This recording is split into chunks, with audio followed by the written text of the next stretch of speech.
Welcome back, everybody, to a younger view in sports, and let's talk about my Green Bay Packers. Because honestly, what the hell was that? That was a terrible performance by the Green Bay Packers. I mean, seriously. Let's just start off with the basics, right? That wasn't Tom Brady's offense. They did put up a lot of points. That was Tampa Bay's defense. Tampa Bay's defense made plays. We're not here to talk about Tampa Bay. We're here to talk about my Green Bay Packers. That was straight off embarrassing. That felt like Green Bay versus San Francisco.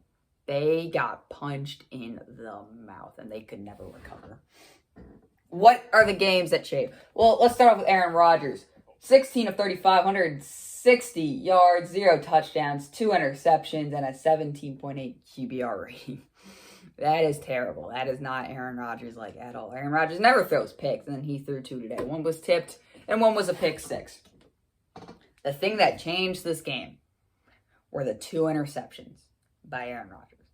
Aaron Rodgers doesn't throw those. He's not in his head. After he got in his head, you could see him. He was jawing with the defensive lineman. He was trying to force the ball downfield, and it wasn't working.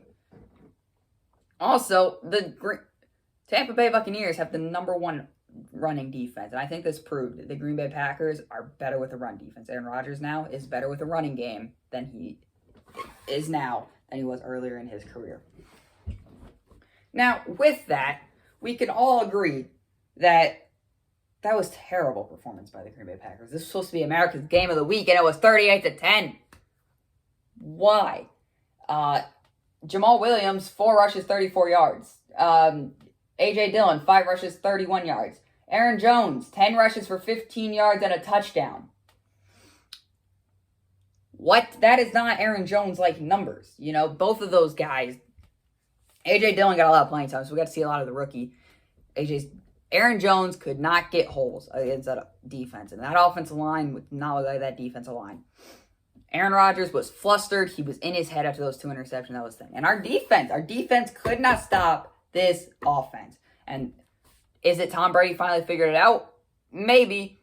But the Bears' defense stopped these guys. And the Bears have a really good defense. I think that defense is better than ours. But we should not have lost this game. We were up 10-0.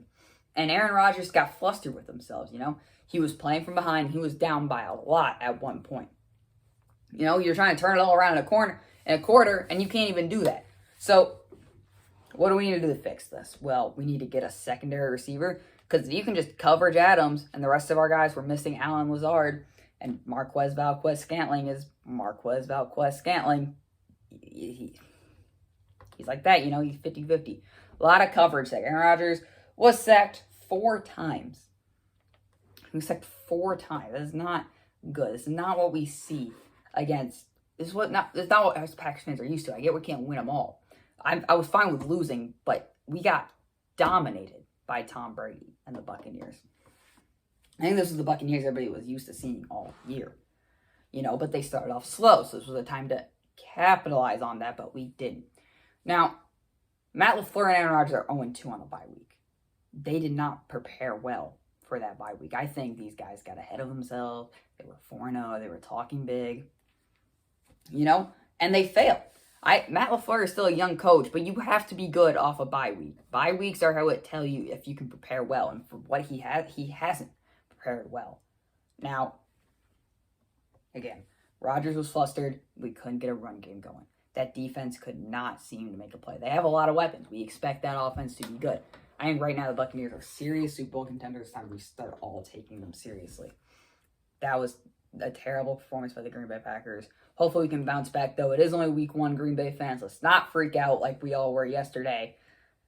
Again, not much more you can say except that was flat out embarrassing. We will bounce back, though. Never fear. We will get them again in the playoffs. Let's not blow it this time. We know what we saw. We see what we need. This is a big improvement game. Time for us to go out there and make some adjustments. Thank you for listening.